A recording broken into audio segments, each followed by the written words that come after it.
Tässä on perheyritys, Kivikaiverusniittymäki osakeyhtiö. Tehdään tämmöisiä hautakivihommia, lisänimikaiveruksia, hautakivien entisöintejä ja hautausmaatöitä, oikaisuita, tämmöisiä juttuja. Ja yritys on 26 vuotta vanha nytten osakeyhtiö, että työt on aloitettu joskus 70-luvulla jo isoisän toimesta ja nyt tässä mennään niin kuin kolmatta polvea hautakivihommien merkeissä ja meillä on itse lisäksi 4 työntekijää firmassa ja yrityksen työntekijöistä 60% on niin kuin jollain tapaa tähän meidän perheeseen kytkeytynyt. Itellä on puoliso ja meillä on vajaa 1-vuotias lapsi kotona ja hän kasvaa päivä päivältä ja oppii joka päivä hirveästi uutta ja on sillai aika erilainen vuosi ollut tässä nyt, kun on opetellut tätä isyyshommaa ja samalla sitten tämän yrittäjyyden yhdistämistä. Toistaiseksi on kaikki mennyt niin kuin hienosti ja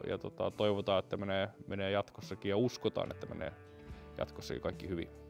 Sitten tietysti kunhan tuosta meidänkin lapsi kasvaa, niin täällä on aika mukavasti kyllä niin kuin mahdollisuuksia harrastaa, mitä hän sitten ikinä haluaakaan harrastaa. Täällä on hyvinkin vireetä urheiluseuratoimintaa. Täältä löytyy teatteriharrastusmahdollisuus, erilaisia musiikkiharrastusmahdollisuuksia, partiotoimintaa hyvinkin aktiivista. Ja Loimaalla on oikeastaan aika niin kuin hyvä edellytys nuoren ihmisen niin kuin kasvaa sellaiseksi kuin hän itse haluaa, että täällä pystyy oikeastaan tekemään ihan mitä vaan niin kuin näin harrastustoiminnan näkökulmasta.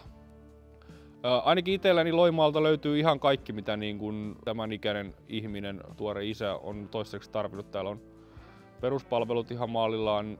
Täältä löytyy oikein mitä vaan ikinä tarvitsetkaan, niin ei tarvitse lähteä niin kuin ostamaan mistään kauempaa. Ja sitten jos joskus sitten tarvit, niin tässä on kuitenkin erittäin hyvät kulkuyhteydet, hyvät tiet niin kuin isoihin kaupunkeihin ja lyhyt matka ja niin edespäin, mutta verrattain harvoin on tullut asia, jota sitten Loimaalta ei saisi. Eli kyllä täällä on niin kuin käytännössä ihan kaikki, mitä tämmöinen nuorehko ihminen tarvitsee.